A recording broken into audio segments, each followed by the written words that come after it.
everyone.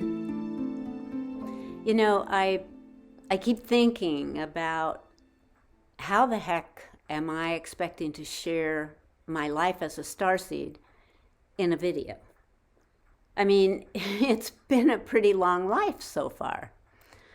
So obviously that would be one long, crazy video.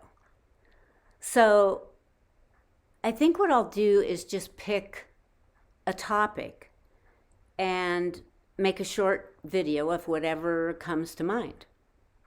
So today, I thought I would take a few minutes to share the very beginning of my arrival here on Earth as a walk-in starseed.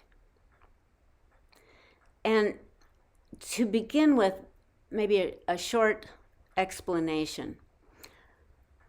After the bombing of Hiroshima and Nagasaki, ending World War II, an etheric call went out throughout the cosmos for extraterrestrial volunteers of all types and races to come to the aid of planet Earth, to assist in the awakening and eventual ascension of humanity. I am one of those ET souls who arrived at that time, along with countless others, with the fundamental purpose of bringing a higher frequency to the planet to help awaken those sleeping humans caught in the cycles of control and manipulation. I'm what is known as a first wave starseed, having arrived with those first in line after the war to be born as a human child, or to come in as a walk-in soul to a body specially prepared to accommodate or house an extraterrestrial soul. Since then, there have been 2 or 3 other waves of starseeds coming in to incarnate as human children or walk-ins of any age. After arriving in the body of a human child, my first memory is of lying on the grass, looking up at a perfect blue sky, hearing the singing of birds and smelling the sweet fragrance of the pink blossoms. I immediately recognized that this was not my world, yet at that same moment was conscious of why I was here. Very near to me, to where I was lying, I could see a human woman hanging clothes on a line and humming softly to herself. I felt so much love and gratitude for this woman who was to become my mother. She was beautiful, with dark hair and blue eyes and bare feet that danced over the grass as she dug into a basket, pulling out sheets and clothing and waving them in the air before pinning them onto the clothesline. From those first very moments of life as a human, I felt awkward and unsure of what was expected of me. And as I grew up, these feelings intensified. Never completely at ease with my surroundings. And I was often sick as a child, and more than once came close to death. I remember numerous nighttime visits to a ship where my body would be tweaked and upgraded to be able to continue holding this alien soul. This still happens. I'll share those experiences at a later time. What made human life bearable were two things. First, my human family. They were wonderful, and I loved them so much. Second was my ET family. They were always with me, and still are.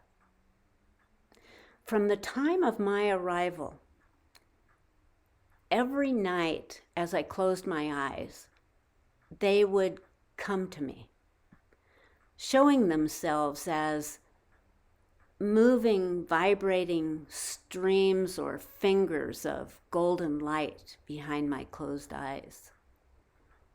Sometimes they would speak to me, and other times they would just stay until I left my body.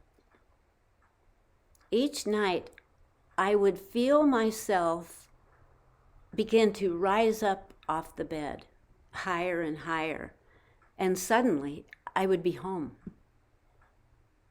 The next thing I would know would be waking up from a dream. Wonderful dreams where I might be floating in a sea of crystal clear water, breathing in the water as easily as air. Or maybe standing on a cliff high above an ocean of deep blue and watching the waves lapping at the shore. Or sitting on a grassy hillside above a green valley filled with wildflowers. Or flying way above the tops of trees and then falling backwards onto a soft cushion of air and slowly drifting downward until feeling the ground beneath me. My early childhood was filled with magic.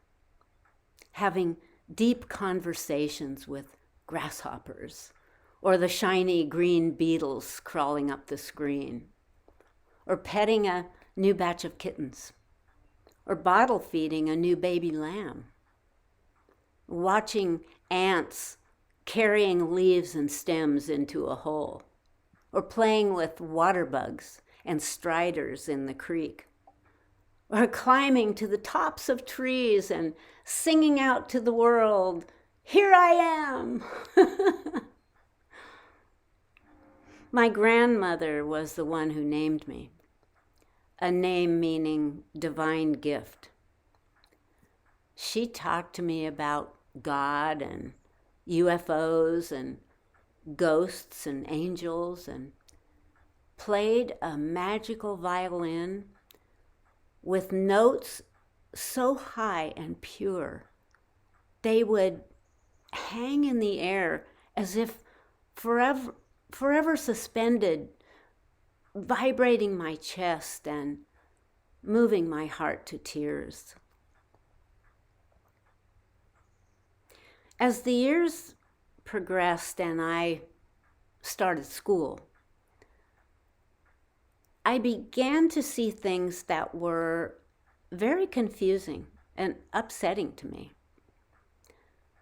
I couldn't understand why people would gossip and make fun of each other, purposely saying things to hurt someone, or even hitting another person, or being mean to a dog or a cat.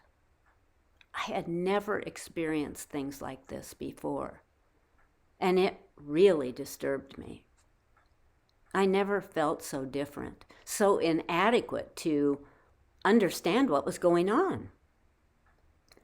I always felt baffled and self-conscious, like something was wrong with me.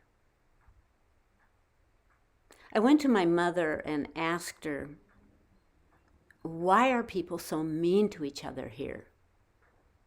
I asked if I was adopted because I was so different than my siblings or the others at school. Well, she assured me I wasn't adopted. But I remember her saying something that really surprised me at the time. She said, Someday you will realize how special you really are. Well, I sure did not feel special. In fact, barely adequate. It turned out she knew a lot more than I realized at the time. And I found out later that she had memories of having been brought aboard an ET ship when she was pregnant with the body that would become mine, and was told that there had to be some adjustments made to her body that would affect the DNA structure of the fetus. As it was, the baby still didn't thrive and almost died more than once.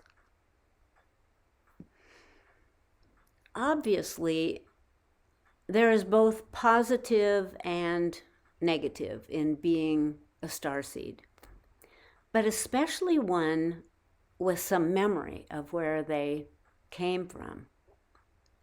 The good about remembering is that you know this is only a temporary stopover and you're just here to learn and grow while having an adventure you wouldn't have anywhere else. And if I die, I just zip back home. But the bad about having some memory is that the little frustrations that a human might take in stride can seem more defeating to one who remembers a place where these things don't happen in the same way. And for example, how insubstantial material substance is here. Everything wears out and breaks. The furnace breaks. The roof needs repaired. Clothes wear out. Or you get a flat tire. Or your body wears out, which doesn't happen in my world.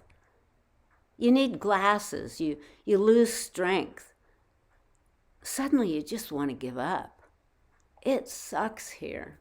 I just want to go home. The best thing is that I have learned so much by being here and continue to learn and grow every day.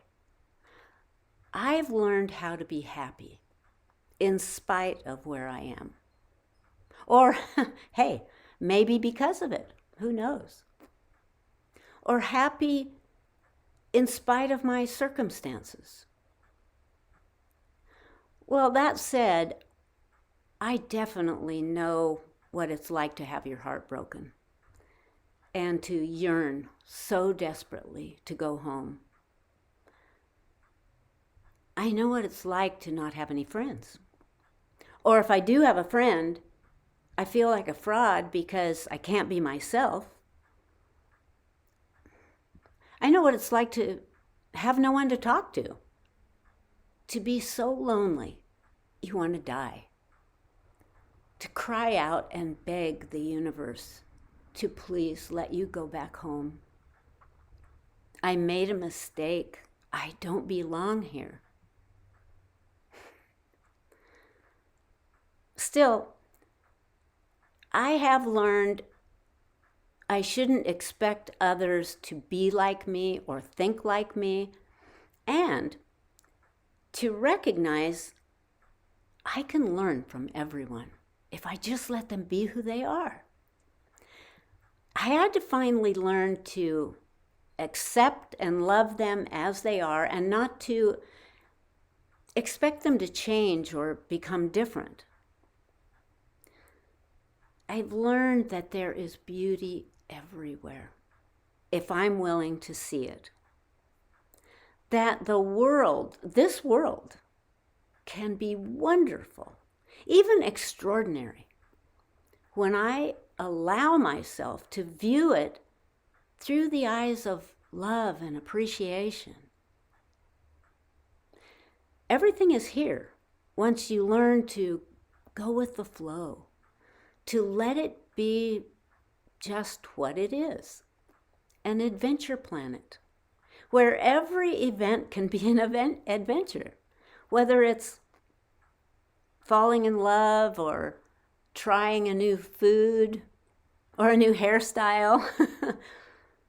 Or how about the adventure of getting old? Whoa, that is a big one. Or losing a loved one, or being betrayed, or watching kids play, sometimes laughing, sometimes fighting. It's a world of duality, good and bad, night and day, friendly, unfriendly, happy, sad. I know I came for this, just as it is. And I guess I might as well stay until my time is up. After all, why would you want to miss the end of the movie, right? See you soon.